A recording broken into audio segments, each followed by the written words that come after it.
Si Printify ay isa lang sa mga platform na nagko-connect between us na mga Etsy sellers sa mga printing providers. Maraming mga platforms tulad ng Printful, Gelato, Guten at iba pa.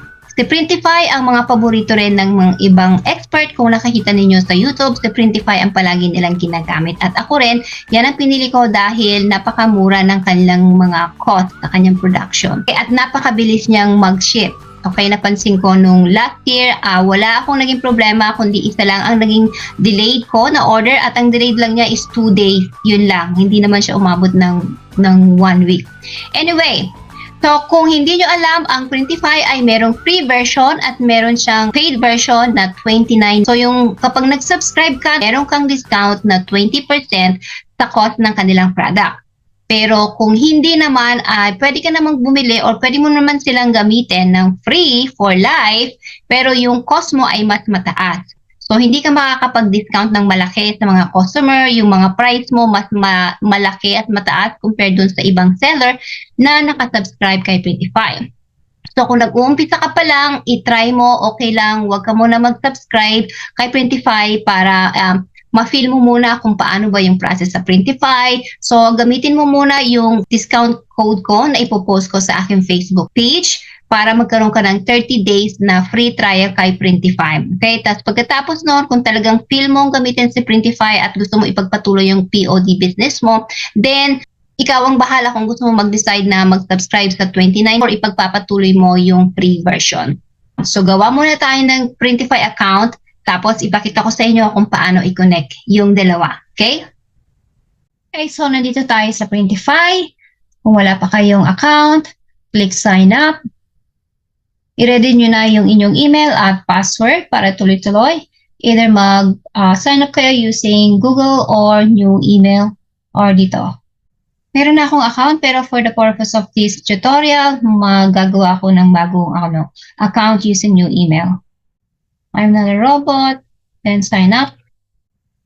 Then, okay, so what describes you best? Please help us personalize your experience and provide you with the best value while using Printify.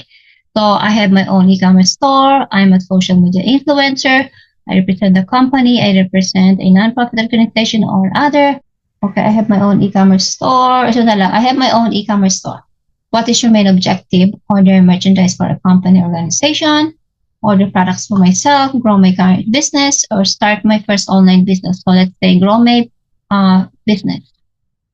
Better price. What brings you to Printify? Better prices and profit margin.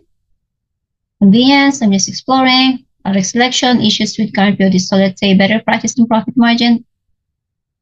What are your current monthly sales? So let's pretend we are a new seller talaga na starting from scratch. So let's say 0 to 800. How do you currently fulfill your custom printed product merchandise? I don't yet. I'm just getting started. Local print provider, bulk inventory purchases, POD partner, in-house fulfillment others. So, I don't yet. Kunwari, bago pa lang talaga tayo. Then, how did you find out about Printify? Shopify, Google search, friends or family, TikTok, Facebook or Instagram ads, YouTube, other.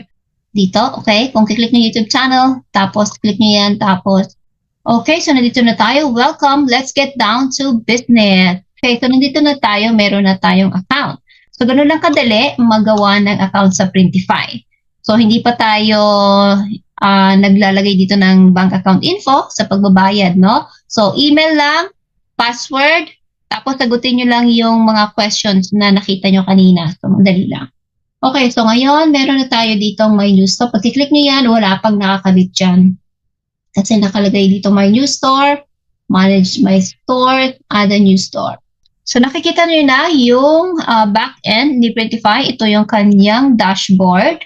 So pupunta kayo sa left side, nakalagay dito yung mga kailangan yung malaman. My new store, catalog, my products, kung meron na kayong product, order, kung meron na kayong order, tapos wallet kung saan natin ilalagay yung payment information natin, kung paano tayo magbabayad sa kanya, at dito yung inyong account. Kung kiklik nyo yan, makikita nyo dito yung my account, my files, connection, setting. Okay?